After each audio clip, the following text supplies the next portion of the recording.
ইতিকাফে থাকা অবস্থায় নামাজরত এক বৃদ্ধ মুসল্লির সাথে ঘটেছে এক হৃদয়স্পর্শী ঘটনা।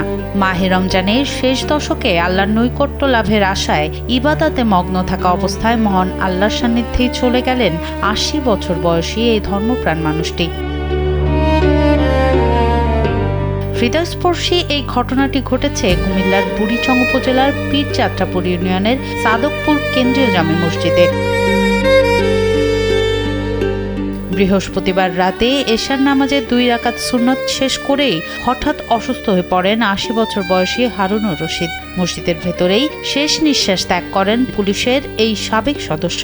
5+ স্টার রেটিং প্রাপ্ত দেশের সর্বোচ্চ বিদ্যুৎ সাশ্রয়ী ওয়ালটন এসি স্মার্ট কমফোর্ট এখন নেক্সট লেভেলে। মসজিদের ইমাম হাফেজ আবুল খায়ের বিষয়টি নিশ্চিত করেছেন। তারাবির জন্য সুন্নত নামাজ আদায় করার পর নামাজের বিস্তায় ধৈলা করছে আমার চাচা ফরহাদুল ইসলাম